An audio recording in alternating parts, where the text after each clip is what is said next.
लग्न म्हणजे पती पत्नीचे मिलन हे खरे असले तरी या प्रेमात जबाबदाऱ्या व कर्तव्यही पार पाडावी लागतात. काही वेळा जबाबदाऱ्या पार पाडताना थकणाऱ्या पतीपेक्षा उनाड प्रियकराची भुरळ विवाहितांना पडते. त्यांना कळत नाही की प्रेमाच्या आणाभाका घेणारा हा तरुण केवळ भोगण्यासाठीच तिच्या मागे लागला आहे. कार्यभाग साधला की तो पळून जाणार, कारण जबाबदारी पेलण्याची व नीतिमत्ता सांभाळण्याची लायकी असणाराच उत्तम पती होतो.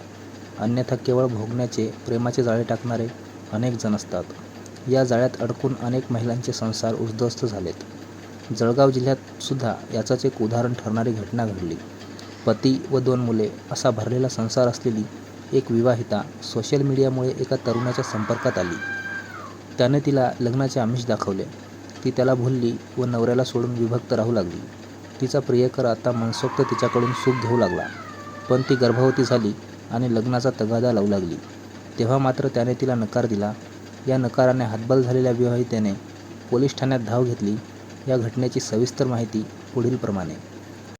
मधुबाला वयात येताच तिच्या पालकांनी तिच्यासाठी योग्य स्थळ शोधण्यास सुरुवात केली. मधुबाला जेमतेम 18 वर्षाची होती.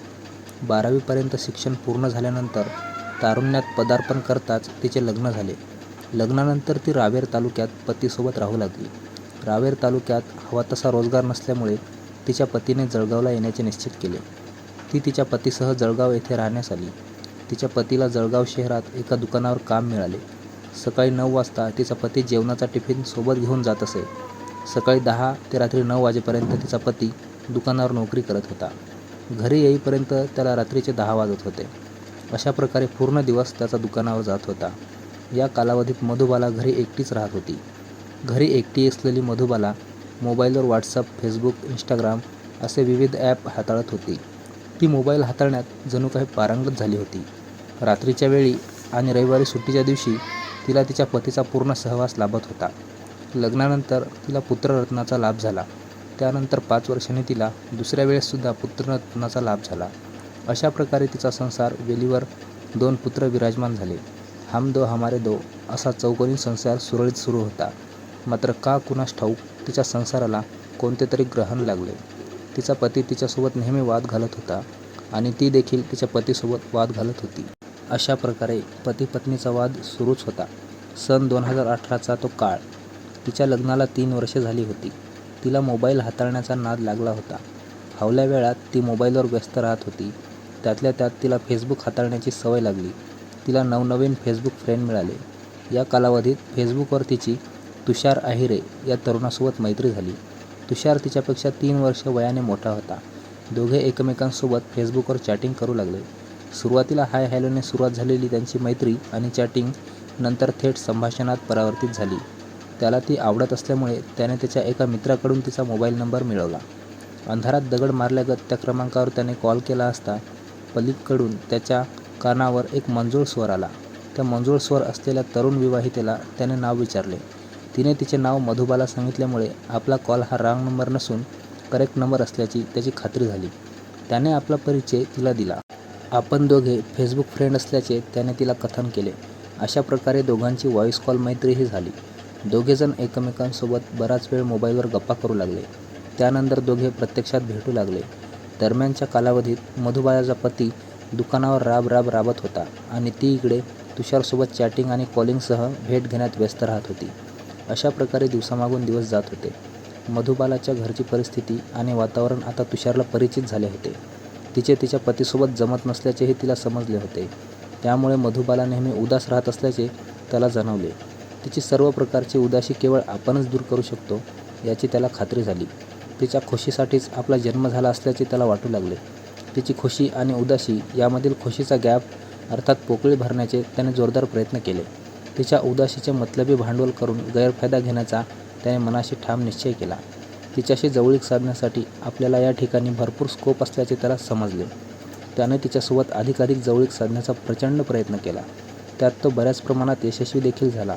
मधुबाला राहत असलेल्या परिसरात त्याच्या एका मित्राचे दुकान होते.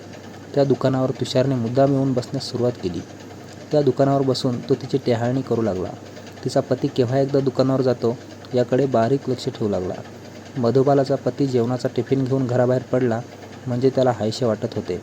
दृष्टी धुसर होईपर्यंत मधुबालाचा पती लांब अंतरावर गेला म्हणजे तुषार तिच्या घरात येऊ लागला. तू मला खूप आवडते, तुझ्या पतीकडून घटस्फोट घे, मी तुझ्यासोबत लग्न करेन अशी गोड बतावणी करून तो तिच्याशी जवळीक साधू लागला. कधीकधी तो तिला खाण्यासाठी सफरचंद, डाळिंब, मिठाई देऊ लागला. तुषार आपली किती काळजी घेतो हे बघून ती मनातल्या मनात खुश होत होती. तिला देखील तुषार आवडू लागला. तो तिची आपुलकीने विचारपूस करत तिला काय हवं काय नको हे बघत होता. तुझ्या पतीपेक्षा मी तुला राणीसारखं ठेवेन, तुझ्या डोक्यावर सोनेरी मुकुट ठेवेन, तू माझ्यावर राज्य करशील अशी बतावणी करून तो तिला खुश करू लागला. त्याच्या गोड बोलण्याला ती भुलत गेली. लग्नाचे आमिष दाखवून तो तिच्या अंगाला स्पर्श करू लागला. परपुरुषाचा स्पर्श होताच तिच्या रोमरोमात उत्साह संचारत होता. तिच्या शरीरातील हार्मोन्स मोठ्या प्रमाणात जागृत झाल्याने ती त्याच्या स्पर्शाला बळी पडत गेली. तिची मूक समंती बघून त्याने तिच्यासोबत शरीर संबंध ठेवण्यास सुरुवात केली. दिनांक 4 जुलै 2024 रोजी तुषारचा वाढदिवस होता. वाढदिवस असल्याच्या खुशीत गोड बोलून तो तिला एका हॉटेलमध्ये घेऊन गेला. त्या ठिकाणी त्याने तिला स्पर्श करून तिला मोहवले. एकांताची संधी बघून त्याने हॉटेलच्या रूममध्ये तिच्यासोबत संबंध प्रस्थापित केले. त्यानंतर त्याला तिच्यासोबत सुख घेण्याची जणू काही चटकच लागली. तो वेळोवेळी तिच्यासोबत संबंध प्रस्थापित करू लागला. बघता बघता या गोष्टीची भनक तिच्या पतीला लागली. आपली पती परपुरुषासोबत संबंध ठेवत असल्याचे समजल्यावर तो संतप्त झाला. त्याने तिच्याशी वाद घालण्यास सुरुवात केली. आपली पत्नी हाताबाहेर जात असल्याचे समजल्यानंतर तो तिला आपल्या गावी रावेर तालुक्यात घेऊन गेला.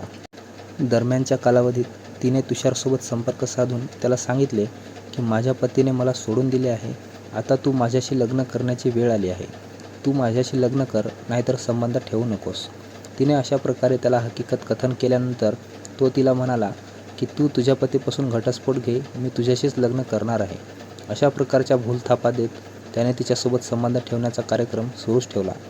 दरम्यानच्या कालावधीत मधुबाला आपल्या 2 मुलांसह जळगावला वेगळी राहू लागली.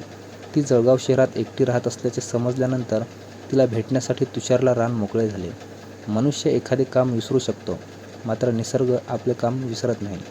मधुबाला हिच्या गर्भाला गोलाई देण्याचे निसर्गाने आपले काम चोखपणे बजावण्यास सुरुवात केली होती. आपण गर्भवती झाल्याची कल्पना तिने तुषारला सप्टेंबर महिन्यात दिली. मी तुझ्या बाळाची आई होणार असल्याचे तिने त्याला सांगितले. दुसऱ्याच दिवशी सकाळी त्याने प्रेग्नन्सी तपासण्याची किट आणली. त्या किटच्या माध्यमातून त्याने तिची तपासणी केली असता ती खरोखरच राहिल्याचे त्याला समजले. ती गर्भवती असल्याचे समजल्यानंतर तो भांबावला. काही वेळाने भानावर येत तो तिला म्हणाला की मी तुला गर्भपाताच्या गोळ्या आणून देतो, आपण तुझा गर्भपात करू, मला तुझ्यासोबत लग्न करायचे नाही. हे तुषारचे बोलणे ऐकल्यानंतर ती मनातून घाबरली. त्यामुळे तिने त्याला खडकावण्यास सुरुवात केली. त्यानंतर काही दिवस असंच निघून गेले. ऑगस्ट महिन्यात तुषार तिला भेटण्यासाठी तिच्या रूमवर आला. तिने त्याच्याकडे लग्नाचा तगादा लावला. मी गर्भपात करणार नाही, मला तुझ्यासोबत लग्न करायचे आहे, तू मला तुझ्या घरी घेऊन चल, असं म्हणत तिने त्याच्या मागे लग्नाचा तगादा सुरू केला. तुषार आपल्यासोबत लग्न करत नसल्याची खात्री पटल्यानंतर तिने पोलीस स्टेशनला त्याच्याविरुद्ध विविध कलमानुसार गुन्हा दाखल केला. गुन्हा दाखल झाल्यानंतर शनीपेठ पोलीस स्टेशनचे पोलीस निरीक्षक याच्या पथकाने त्याला ताब्यात घेत अटक केली. या गुन्ह्याचा पुढील तपास पोलीस निरीक्षक करत आहेत. धन्यवाद.